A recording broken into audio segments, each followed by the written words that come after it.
الف لام را، یہ خدا کی کتاب اور قرآن روشن کی آیتیں ہیں۔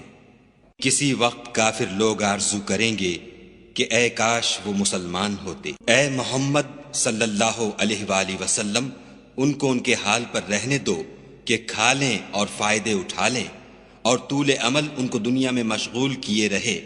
ان قریب ان کو اس کا انجام معلوم ہو جائے گا۔ اور ہم نے کوئی بستی ہلاک نہیں کی مگر اس کا وقت مرقوم و معین تھا۔ کوئی جماعت اپنی مدت وفات سے نہ آگے نکل سکتی ہے نہ پیچھے رہ سکتی ہے۔ اور کفار کہتے ہیں کہ اے شخص جس پر نصیحت کی کتاب نازل ہوئی ہے، تو دیوانہ ہے۔ اگر تو سچا ہے تو ہمارے پاس فرشتوں کو کیوں نہیں لے آتا؟ کہہ دو ہم فرشتوں کو نازل نہیں کیا کرتے مگر حق کے ساتھ، اور اس وقت ان کو مہلت نہیں ملتی۔ بے شک یہ کتاب نصیحت ہم ہی نے اتاری ہے اور ہم ہی اس کے نگہبان ہیں۔ اور ہم نے تم سے پہلے لوگوں میں بھی پیغمبر بھیجے تھے، اور ان کے پاس کوئی پیغمبر نہیں آتا تھا مگر وہ اس کے ساتھ استہزاء کرتے تھے۔ اس طرح ہم اس تکذیب و ضلال کو گناہ گاروں کے دلوں میں داخل کر دیتے ہیں، سو وہ اس پر ایمان نہیں لاتے اور پہلوں کی